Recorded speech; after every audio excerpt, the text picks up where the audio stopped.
Hi, hello.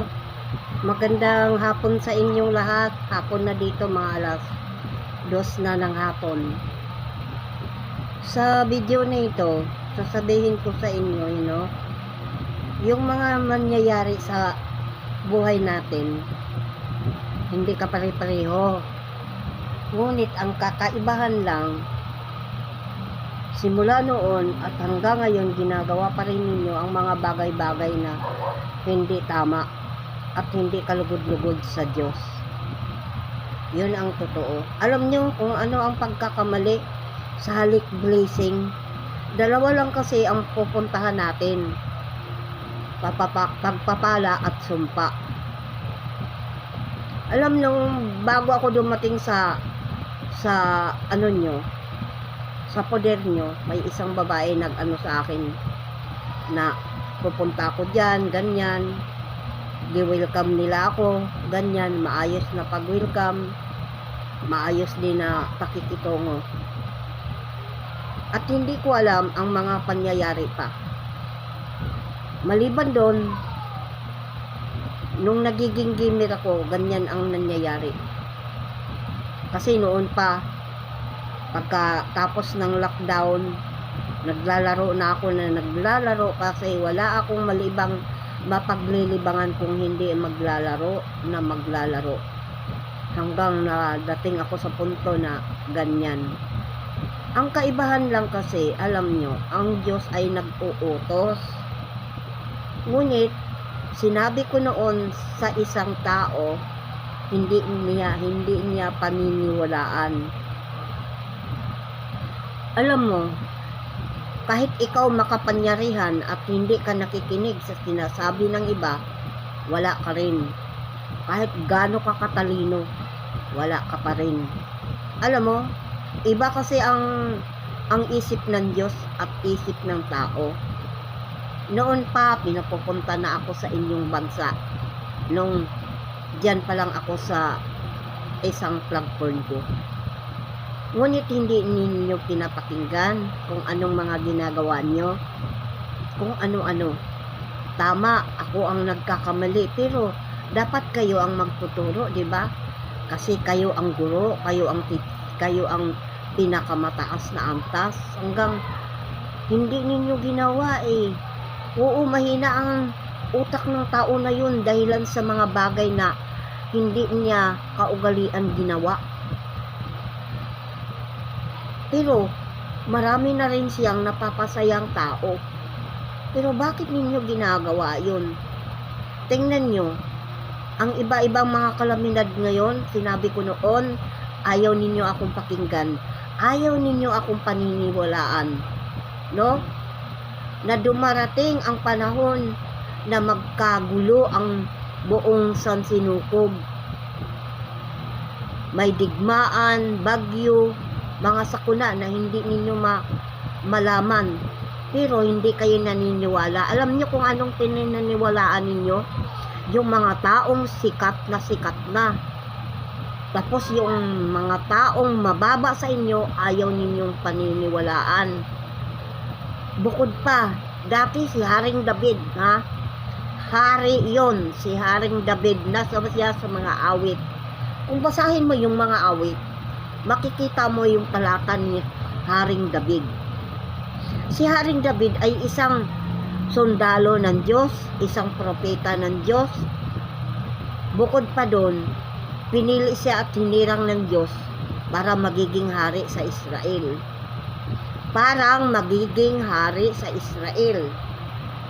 Yun ang ano ni Haring David noon. Nakipagdigma si Haring David. Maliban doon, na hindi pa nakaupo si Haring David, si Haring Saul.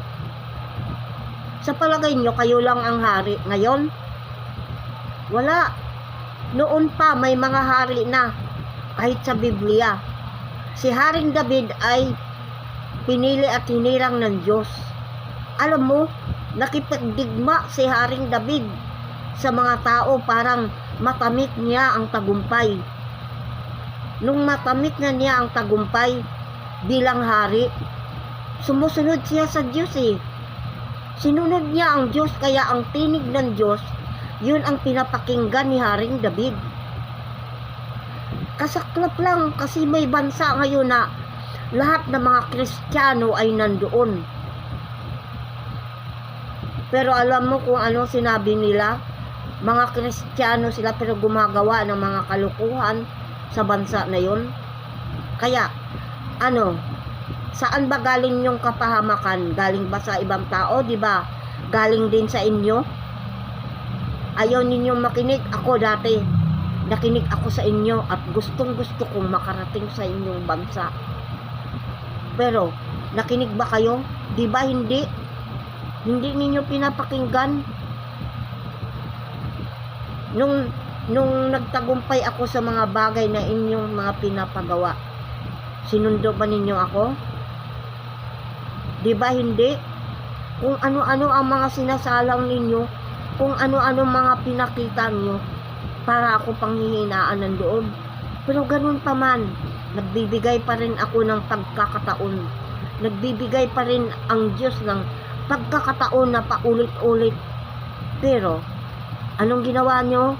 Mag-post kayo na nag-post. Post ng post para sundin ko ang inyong mga pinagawa. Kahit sinunod ko naman ang inyong mga pinagawa, hindi pa rin, mali pa rin. Kaya naisipan ng tao na yon na hindi pala ako obra sa inyo. Hindi na lang hanggang ngayon. Kasi iba yun eh. Iba ang utos ng Diyos at iba ang kautusan ng Diyos kaysa kaisipan ng tao.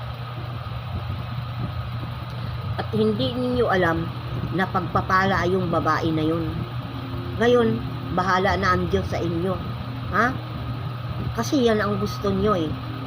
Nung nakaraan mga gabi, pinag-isipan kong mabuti, bakit kaya sinasaktan ako na paulit-ulit ng mga tao na ito?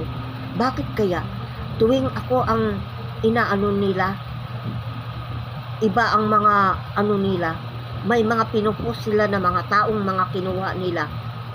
Mayroon na pala, bakit idinadamay pa ninyo ako? Di ba ang sabi ko, ako yun. Sila yun. Hindi pwedeng sila ay magiging ako. Ako yun. Pag humarap kayo sa akin, ako lang yun. Ako lang. Wala nang iba. Pero anong ginawa niyo? Kumukuha kayo ng mga pamaraan para ako ma-discourage sa inyo. Nawawala yung akong peace of mind eh. Nadi-discourage ako eh. Paano yun? Ang akala ninyo ako hindi mabait, pero hindi ninyo alam ang taong inyong kaharap. Sa bagay, hindi naman ako magdadala ng sumpa. Kayo naman. Kagagawa ninyo yon. Kaya tiisin ninyo kung anong dumarating sa inyong bansa. Kasi kagagawa ninyo yon. Hindi sa akin. Kaya ako nagkaganyan dahilan ayaw kong mayroon akong kasama. Oo. Hindi ko sabi ako na hindi ko gusto ang grouping. Pero hindi ko gusto ang grouping sa tuwing isinasalang ninyo ako kasama ang grouping. Kasi naninibog ho ako. Yun ang totoo. Babay na sa inyo sa babaeng maninibog ho lagi.